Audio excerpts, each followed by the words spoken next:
Capítulo 3. Un intercambio perfecto. 10 años después de que nacieran los mellizos, Pedro y Pablo estaban comiendo en la cafetería de sus confidencias. A ambos se les fueron los ojos detrás de las curvas de la nueva y atractiva camarera que les acababa de traer el café cuando ella se dio la vuelta para alejarse de la mesa. Al percatarse de las miradas furtivas del otro, se sonrieron. Pablo, sin dejar de observar el trasero en la minifalda de la camarera mientras removía su café, le dijo a su hermano: Veo que te pasa lo mismo que a mí, y se te van los ojos detrás de las chicas jóvenes y guapas. ¿Crees que eso quiere decir que nos estamos haciendo mayores?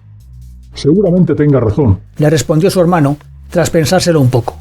A mí siempre me ha gustado admirar a una mujer bonita, pero es cierto que últimamente también me da por pensar en que hasta hace poco, cuando eso me ocurría, inmediatamente me venía a la cabeza la imagen de Encarni, y me daba cuenta de que no necesitaba desear a otras mujeres.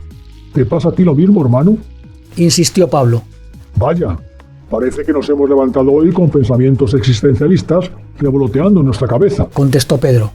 Quizás sea porque ya hemos cumplido los 50 y ya no nos consideramos tan jóvenes. Fíjate que ayer, viendo un programa de televisión que hablaba de la esperanza de vida, me dio por pensar que ya hemos quemado más de la mitad de las naves en nuestra travesía por el mundo. Continuó diciendo Pablo. Es cierto, yo a veces me paro a pensar en que mis hijos tienen todos más de 20 años y que pronto podrían irse de casa. Antes, cuando pensaba en la posibilidad de estar todo el día solas con María, reconozco que me excitaba la idea de poder disfrutar de su compañía en todos los sentidos sin que nadie nos molestara. Ahora, ya no diría lo mismo, al menos siempre, le confesó Pedro a su hermano sin tapujos. Mis hijos no son todavía mayores, pero también te confieso que cada vez tengo menos ganas y me quedan menos fuerzas en el día a día para pensar en mantener relaciones sexuales con Encarni. Hace unos años eso no me pasaba, reconoció también con total sinceridad Pablo. ¿Y entonces qué va a ser de nosotros?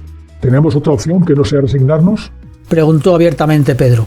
Hay hombres de nuestra edad que tras más de 20 años de matrimonio se complican la vida buscando una relación fuera de su matrimonio o divorciándose. Piensan que todavía serían capaces de enamorar a otra mujer, por supuesto más joven, concluyó Pablo con ironía mientras apuraba su café. No creo que a ninguno de los dos se nos pase ese día por la cabeza. Una cosa es haber perdido algo de apetito sexual, como dicen, y otra, pensar en mandarlo todo al garete. Bueno, vamos a dejar de hablar de esto, que se nos hace tarde, respondió Pedro mientras miraba su reloj de pulsera, se levantaba y cogía su cazadora para volver al trabajo. Los días y las noches siguientes, a ambos hermanos se les vino varias veces a la memoria lo dicho durante aquella sobremesa. Aquel simple comentario sobre la cada vez más frecuente atracción que les provocaban las curvas de las chicas jóvenes había acabado en una especie de psicoanálisis sobre el estado del apetito sexual en sus matrimonios. Un sentimiento de temor y miedo ante una cercana y posible crisis sexual en sus matrimonios se fue apoderando de ellos. En la habitual comida del domingo siguiente, Pedro no pudo evitar, al fijarse en su cuñada, que le vinieran a la memoria los recuerdos de aquella semana en la que, a petición de su propio hermano, ocupó su lado en la cama junto a Encarni. Aquellos recuerdos fueron como un catalizador de su libido. Esa misma tarde, en cuanto Pablo, Encarni y los mellizos se marcharon, y aprovechando que sus 3 hijos habían quedado con sus amigos, Pedro se acercó a su mujer y empezó a besarla y tocarla. A los pocos minutos estaban totalmente desnudos, bajo las sábanas de su cama, haciendo el amor con una intensidad y pasión diferente a la de las últimas ocasiones. El lunes por la mañana, nada más despertarse, Pedro le mandó un WhatsApp a su hermano. Si hoy puedes quedar a comer en la cafetería, te digo lo que se me ha ocurrido para solventar el problema del que hablamos el otro día. Creo que tengo la solución.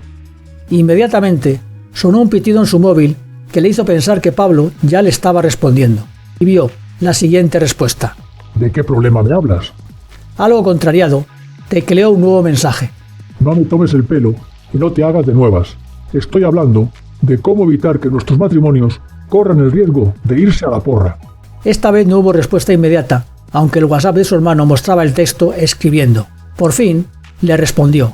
Creo que estás siendo un poco tremendista, pero si quieres, lo hablamos durante la comida y me cuentas esa idea tan maravillosa que se te ha ocurrido.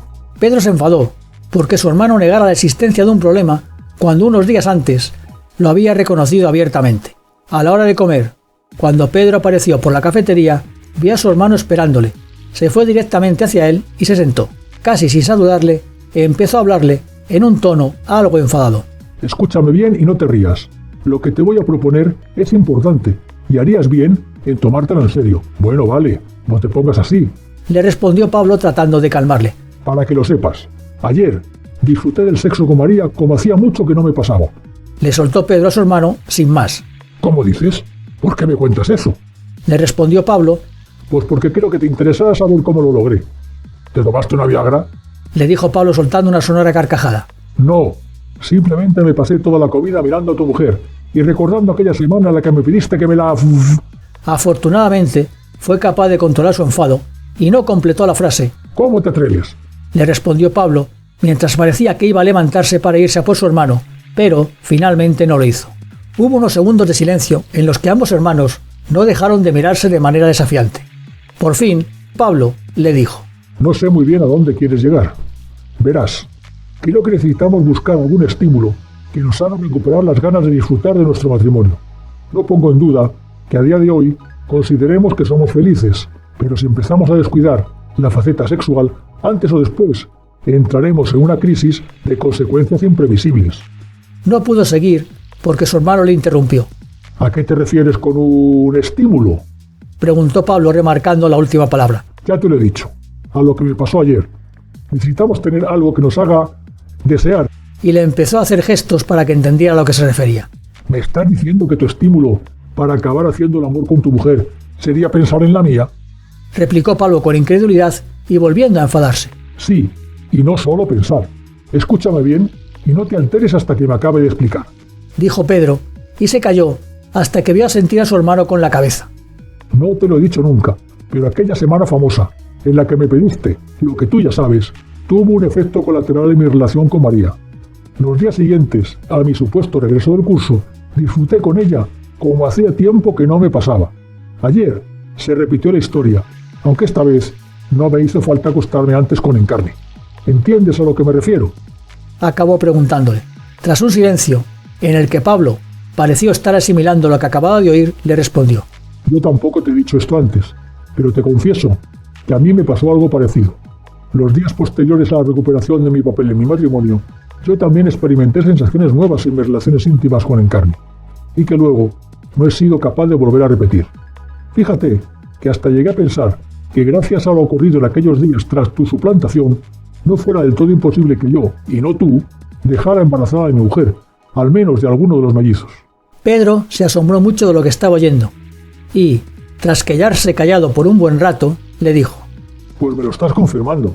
Tenemos la suerte de ser gemelos y de haberlo hecho ya antes, y con buenos resultados como parece. Podemos ayudarnos el uno al otro en todos los sentidos. ¿Me entiendes? Creo que sí. ¿Te estás refiriendo a un intercambio de parejas de vez en cuando? Le preguntó a su hermano para que éste se lo confirmara. Exacto. Pero al igual que la otra vez, el intercambio sería solo para nosotros. Nuestras mujeres no pensarían lo mismo. Sería algo así como el engaño perfecto. Concluyó Pedro, satisfecho, porque su hermano entendiera y aceptara su propuesta. Unas semanas más tarde, aprovechando que los mellizos estaban en campamento de verano y que los hijos de Pedro ya acampaban a su aire, Pedro y Pablo solicitaron una semana de vacaciones en su empresa y propusieron a sus mujeres irse juntos una semana de viaje. Reservaron un hotel en la playa, con todo incluido. Esas 6 noches, y algunas de las siestas también, fueron muy intensas, ajetreadas y placenteras en cada una de las 2 habitaciones. María y Encarni siempre pensaron que habían compartido esos momentos con sus maridos. Por contra, Pedro y Pablo sabían que, en varias de esas noches y siestas, habían puesto en marcha su intercambio de parejas. Desde entonces, varias veces más, María y Encarni han pedido a Pedro y Pablo repetir ese tipo de viajes y experiencias, aunque nunca han sabido lo que les estaban pidiendo de verdad.